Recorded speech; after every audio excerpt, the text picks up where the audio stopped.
Friends, good morning. This is Tulasi. Welcome to Tulasi vibes. మేము అన్నవరం వెళ్ళామండి. ప్రతి సంవత్సరం కూడా అన్నవరం వెళ్ళే అలవాటు అనమాట మాకు. తిరుమల వెళ్ళగానే అన్నవరం వెళ్తాము. 3 years నుంచి వెళ్ళటం అయితే అన్నవరం కుదరట్లేదండి. అన్నవరంలో కాకుండా సత్యనారాయణ స్వామి వ్రతం అది ఇక్కడే చేసుకుంటూ ఉంటున్నాము. ఈసారి మాత్రం అన్నవరం వెళ్ళామన్నమాట. తిరుమల వెళ్ళేసి వచ్చాం కదా 2 times. అన్నవరం వెళ్ళాలని ఎప్పటి నుంచో అనుకుంటున్నాము. ఈ బోర్డు వచ్చేసి అన్నవరంకి సంబంధించిన అన్ని సమాచారం ఉంటుందండి. స్క్రీన్ షాట్ తీసుకొని చదువుకోవచ్చు. అంటే టైమింగ్స్, టెంపుల్వి, పూజలు, వ్రతాలు ఇవన్నీ కూడా. టెంపుల్ మార్నింగ్ 5 నుంచి ఈవినింగ్ 5 వరకు వ్రతాలు అవి జరుగుతాయి అన్నవరంలో. ఎప్పుడు కూడా రైల్వే స్టేషన్, బస్ స్టేషన్ నుంచి కొండపైకి బస్ ఫెసిలిటీస్, ఆటోస్ అన్నీ కూడా ఉంటాయి. 10 rupees బస్కి ఉంటుంది.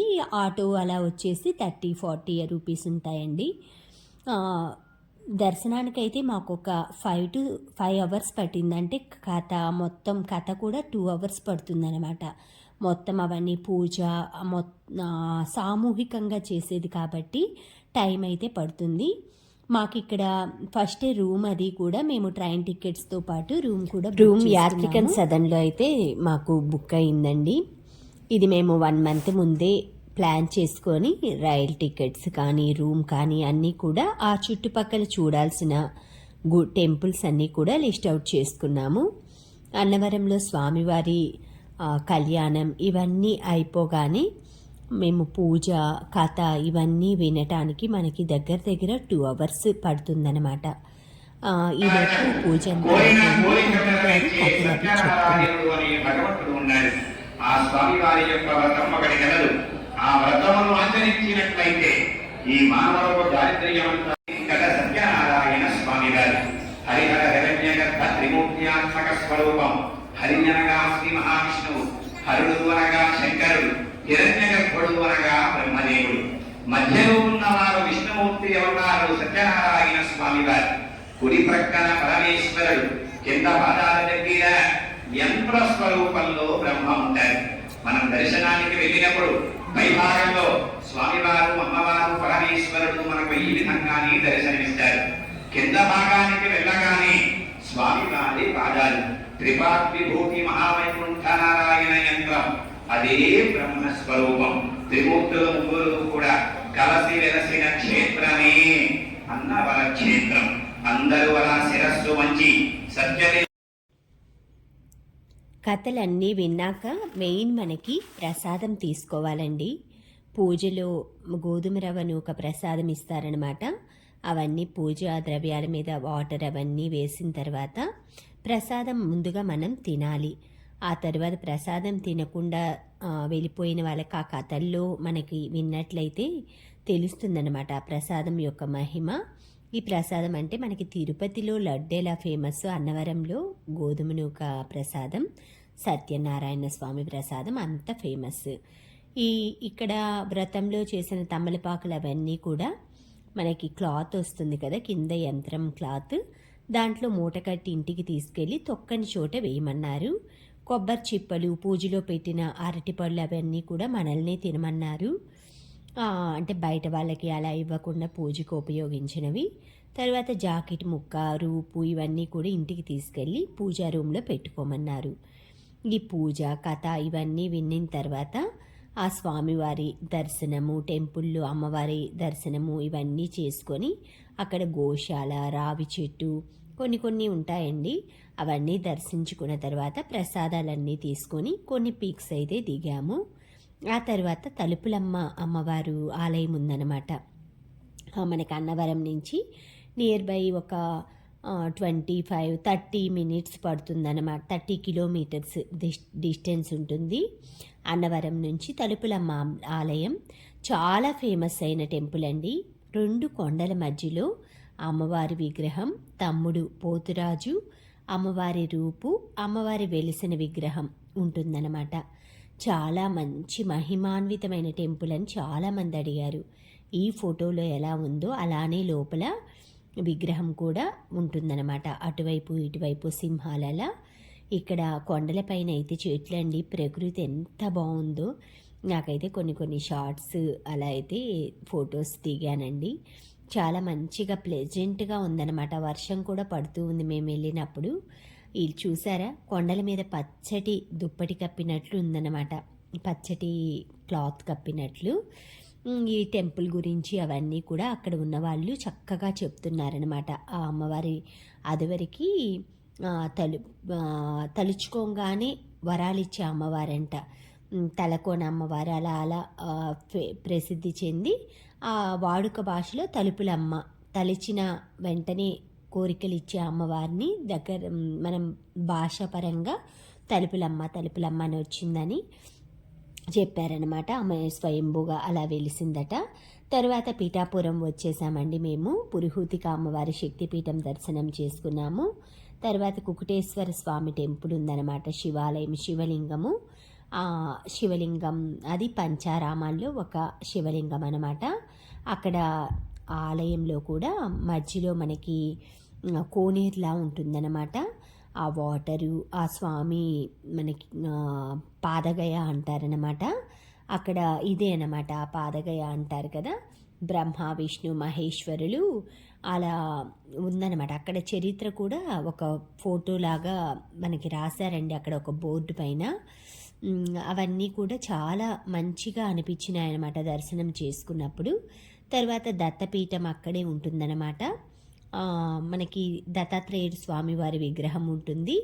ఒక పీచు తీయని కొబ్బరికాయకి 21 పోగులు అలా వేసుకుంటే 21 ప్రదక్షిణలు చేసి ఆ స్వామివారికి ఆ కొబ్బరికాయని నివేదిస్తారు అక్కడ. ఆ తర్వాత ఇది వచ్చేసి దత్త పాదుకలు అనమాట. అక్కడికి నియర్ బై ఉంటుంది శక్తిపీఠానికి. ఇక్కడ దత్తాత్రేయుడు స్వామివారు ఉంటారు. ఎక్కువగా నార్త్ ఇండియన్స్ ఉన్నారండి. ఈ దత్తాత్రేయుడు స్వామివారి పాదుకలు కానీ, విగ్రహం ఆ చెట్టు కింద ఆయన కొలువైన విధానం కానీ, వాళ్ళు చక్కగా ఎంతో ప్లెజెంట్గా అందరూ కలిపి ఒకేసారి పారాయణం టైప్లో చేస్తూ ఆ దత్తాత్రేయుడు పారాయణం అక్కడ చాలామంది మెయింటైన్ చేసే వాళ్ళు ఉన్నారు. ఇంత చక్కగా డెవలప్ అవుతుంది అంటే అక్కడ వ్యక్తులు ఆ టెంపుల్ పైన చూపించే శ్రద్ధ అంత బాగుందండి. ఈ బయట ఉంటుందన్నమాట దత్తాత్రేయుడిది. మనం మొక్కుకున్న వాళ్ళు అలా తిరుగుతూ ఉంటారు. తర్వాత ఇది వచ్చేసి ద్రాక్షారామం. మేము పీఠాపురము ఇవన్నీ అయిపోయిన తర్వాత ద్రాక్షారామం వచ్చామన్నమాట. ద్రాక్షారామంలో మనకి టెంపుల్ 14 అడుగుల శివలింగం ఉంటుందండి. ద్రాక్షారామం కూడా పంచారామ క్షేత్రాల్లో ఒకటనమాట. ఇక్కడ శివుడు ఉంటారు.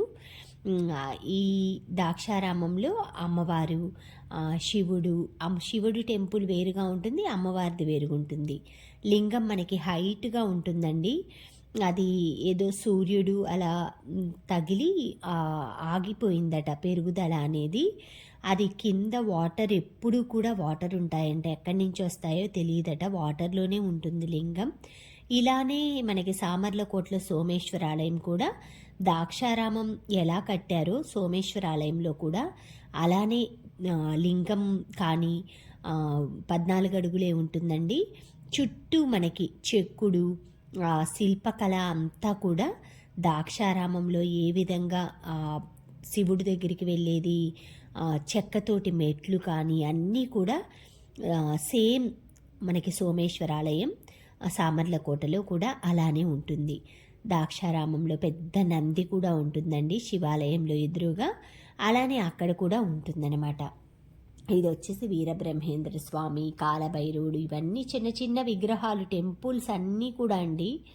మనం ఒక్క శివయ్య దర్శనం కోసం వెళ్తామా, అక్కడ విష్ణుమూర్తి, లక్ష్మీదేవి, తరువాత మనకి సుబ్రహ్మణ్య స్వామి, వినాయకుడు, రకరకాల అందరు స్వాములండి. ఆ చిన్న చిన్న విగ్రహాలు, చిన్న చిన్న టెంపుల్స్, ఆ చుట్టూ గుడి చుట్టూ ప్రాంగణంలో అన్ని చిన్న చిన్న కోవిళ్ళు అలా వెలిసాయన్నమాట.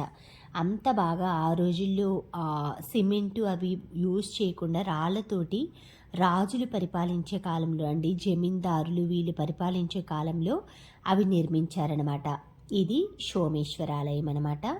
చాలా బాగుంటుందన్నమాట. లోపల టెంపుల్ కానీ మొత్తం ఆ శివుడి విగ్రహం కానీ అంతా కూడా ద్రాక్షారామం లాగే ఉంటుంది.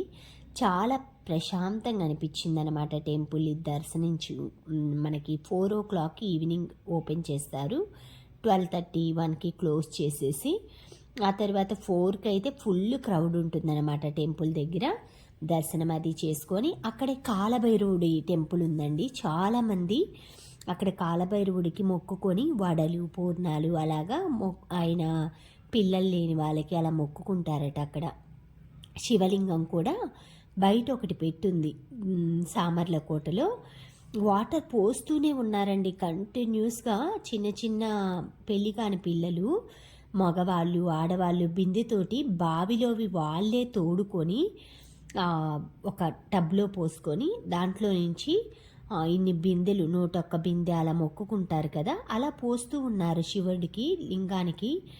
అవి పోసిన తర్వాత వాళ్ళ కోరిక అది తీరుతుందట, లేదా తీరినాక వచ్చి పోస్తున్నారో తెలియదు, కానీ అలా చాలామందికి జరిగిందంట. అందుకని అక్కడ చాలా చక్కగా చేస్తున్నారు. తర్వాత మేము సండే ఎర్లీ మార్నింగ్ వచ్చామండి. 3 o'clock అలా అయ్యింది. వచ్చాక ఎలాగో స్వామివారికి తిరుపతి వెళ్ళొచ్చినా ఎక్కడికి వెళ్ళొచ్చినా మనం ఇల్లంతా శుభ్రం చేసుకొని దీపారాధన చేసుకొని ప్రసాదాలు కూడా స్వామికి పెట్టుకొని ఇంటి దగ్గర అందరికీ పంచిపెట్టు. నేను ఈ విగ్రహం సత్యనారాయణ స్వామి, అమ్మవారు, శివుడు కలిపింది తీసుకున్నా అండి. ఇది వచ్చేసి తలుపులమ్మ అమ్మవారి ఫోటో ఫ్రేమ్ అనమాట. సేమ్ ఇలానే ఉంటారనమాట అమ్మవారు అక్కడ. ఈ ఫోటోని అక్కడ అయ్యగారు చెప్పారు, గురువారం కానీ ఆదివారం కానీ మంగళవారం కానీ అమ్మవారికి పెట్టుకోమన్నారు. ఈ బ్యాంగిల్స్ కూడా అక్కడే తీసుకున్నానండి. ఆ అమ్మవారు ఎందుకంటే మనం ఏదైనా అనుకొని పెట్టుకున్నామంటే ఆ కోరిక తీరితే మళ్ళీ మనం దర్శనానికి వస్తామని, ఏదైనా ఆవిడికి సమర్పిస్తామని అలాగా మొక్కుకోవాలట.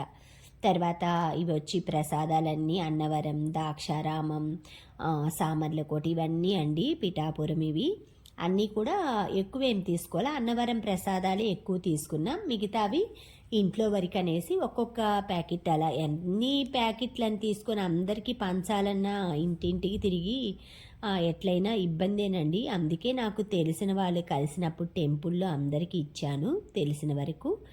మిగతావి మామూలుగా మా ఉండే నైబర్స్ అలాగ పక్కన ఉంటారు కదా, వాళ్ళకి ఇచ్చాను. ప్రతి ఇంటికి వెళ్ళి పంచాలన్నా కూడా కష్టమేనండి, వెళ్ళలేము. ఒకళ్ళకి ఇచ్చి ఒకళ్ళ ఇంటికి వెళ్ళి ఒకళ్ళ ఇంటికి వెళ్ళకపోయినా కూడా ప్రాబ్లమే. అందుకే మా ఫ్రెండ్స్కి అలా కలిసినప్పుడు ఇచ్చేస్తూ ప్రసాదాలు అవి వీలైనంత వరకు అందరికీ పంచిపెట్టేశాను. ఇలా పువ్వులన్నీ కూడా ఊరి నుంచి వచ్చాం కదా, వచ్చేప్పుడు నేను ఫ్లవర్స్ ఏమీ తీసుకోలేదు. ట్రైన్లో వచ్చాము, ఎర్లీ మార్నింగ్గా ఏమి ఉండలేదన్నమాట షాప్స్ అవి. అందుకే ఇంట్లో బాల్కనీలో ఆ స్వామి కోసమే పూచినట్లుగా పువ్వులు అవన్నీ పూచాయండి. ఈలోపు విగ్రహానికి గంధము కుంకుమ బొట్లు పెట్టుకొని ఉన్న 4 పువ్వుల్ని ఆ స్వామి విగ్రహాలన్నిటికీ సమర్పించుకున్న.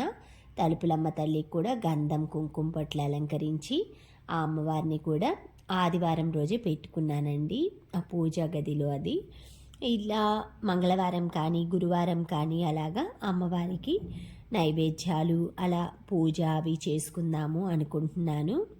కొంచెం బిజీగా ఉన్నాను కాబట్టి ఇప్పుడు కుదరట్లేదన్నమాట. కొన్ని మాకు ఏవో కొన్ని పనులు వచ్చాయన్నమాట. అందుకనేసి అవన్నీ అయిపోగానే నేనైతే ప్రతిరోజు కూడా ఆ అమ్మవారికి, సత్యనారాయణ స్వామికి డైలీ కూడా ఒక 1 వీక్ అయితే పూజ అవి చేసుకొని, తలుపులమ్మ తల్లికి మాత్రం ప్రతి గురువారం లక్ష్మీవారం అయితే ఆమెకు పూజ చేసుకోవాలనుకుంటున్నాను. ప్రతిరోజు ఎలాగో దీపారాధన ఇవన్నీ చేస్తాం కాబట్టి ఒక్కరోజు ప్రత్యేకంగా పూజ అవి చేసుకున్నామంటే అక్కడికి వెళ్ళొచ్చాం కాబట్టి ఆ అమ్మవారిని మనం నమ్మి కొలిచినట్లు అవుతుందన్నమాట. తర్వాత దీపారాధన కోసమని కామాక్షి ప్రమిదిలో 3 ఒత్తులు కలిపి వేసుకున్న, ప్రమిదిలో వచ్చి బొడ్డు ఒత్తు వేసేసుకొని పెట్టుకుంటున్నాను. మనం ఎప్పుడైనా సరే దీపారాధన అది చేసుకోవాలంటే అగ్గిపెట్టితోటి డైరెక్ట్గా ఆ ఒత్తుల్ని ముట్టేయకూడదండి. ఫస్ట్ ఏదైనా ఒక ప్రమిదలో ఒత్తి వేసేసుకొని ఆ ఒత్తిని వెలిగించుకొని దాని ద్వారా మనం దీపారాధన అనేది వెలిగించాలన్నమాట. ఈ విధంగా ఎందుకంటే అగ్గిపెట్టె అనేది మనకి చెట్టు పవిత్రమైనా సరే మందుగుండు సామాను ఉంటుంది కదండి, అగ్గిపెట్టెకి మందు ఉంటుంది కదా అగ్గిపుల్లకి, అదంతా కూడా మనకి కలుషితమే కదా, అందుకని డైరెక్ట్గా ఆ మందుతోటి కాకుండా ఇలా దీపం అంటించుకొని ఆ విధంగా దీపారాధన అయితే చేసుకోవాలి. ప్రతిరోజు కూడా ఇంట్లో మనం కడ్డీలు అగరబత్తీలతో కానీ ఇలా దీపం ద్వారా కానీ మనం చేసే దీపారాధన అయితే మన ఇంట్లో నిత్యం కూడా వెలుగుతూ ఉండాలండి. అలా మనం తెలియక ఎప్పుడు చేసినా కూడా తెలిసాక మాత్రం చేయకూడదు. తర్వాత జాకెట్ ముక్క రూపు అవన్నీ కూడా పూజ గదిలో ఆ ముందు పీఠం ఏదైతే పెట్టుకున్నాను, ఏదో సింపుల్గా అయితే పూజ చేసుకున్నానండి. పొంగలి ఇవన్నీ కూడా పెట్టలేదు నేను. ప్రసాదాలు అవి ఉన్నాయి కదా అనేసి తాంబూలం, పండు, అరటిపళ్ళు, కొబ్బరికాయ ఇవన్నీ చేసుకున్నాను. కానీ పొంగలి అవైతే తిరుపతి వెళ్ళొస్తే పెడతానండి. ఇది అక్కడ ఇచ్చిన క్లాత్ అనమాట. ఆ తమలపాకులు అవన్నీ కూడా తొక్కని చోట చెట్లో వేశాను కుండీలో. తర్వాత ఇది ఇలా మడత పెట్టేసేసి చక్కగా పూజా రూమ్లో పెట్టేసేసుకొని కొన్ని రోజులు పూజ చేసిన తర్వాత మనం ఆ పూజ రూమ్లో జాకెట్ ముక్క వేశాను కదా, దాని కింద ఆ విధంగా జాగ్రత్తగా పెట్టుకుంటాను. లాస్ట్ టైం నేను తీసుకొచ్చుకున్న క్లాత్ కూడా ఇంకా ఉందండి నా దగ్గర, వ్రతం చేసుకున్నప్పుడు క్లాత్స్ కూడా, అవి కూడా మీతో షేర్ చేస్తాను నేను తర్వాత. ఇలా అగరబత్తీలు అవి వెలిగించుకొని ఎక్కువగా మనకి అమ్మవారికి కానీ ఆ స్వామికి కానీ కావాల్సింది ధూప నైవేద్యాలన్నమాట. దీపం పెట్టుకున్నాము, ధూపం వేసుకోవాలి, తర్వాత సాంబ్రాణి కూడా వేసుకుంటాను. అమ్మవారికి ఎప్పుడైనా సరే సాంబ్రాణి అలా వేసుకున్నామంటే పాజిటివ్గా అనిపిస్తుందన్నమాట. ఇలా పువ్వులన్నీ కూడా విగ్రహాల దగ్గర పెట్టేసుకుంటున్నాను. మాకు వెళ్ళే రోజైతేనండి అసలు మేము టికెట్స్ అన్నీ బుక్ అయినాయని వెళ్ళామండి, లేదంటే మాకు అసలు వెళ్ళే దారి కూడా లేదనమాట. ఫుల్గా వాటర్ వచ్చేసి 4 వైపులా జల దిగ్బంధం అంటారు కదా, అలా బంధించేసింది. ఆ సత్యనారాయణ స్వామి మహిమ వల్ల తెలియదు కానీ పూజ చేసుకోవాలన్న సంకల్పం మా మనసులో గట్టిగా ఉంది. ఆ స్వామి దర్శనం చేసుకోవాలి అని మనసులో ఉండబట్టి అప్పటికప్పుడు అన్నీ కూడా వాటంతట అవి ఏర్పడిపోయినాయండి. అది నాకు ఆయన సత్యం చూయించినట్లయిందనమాట.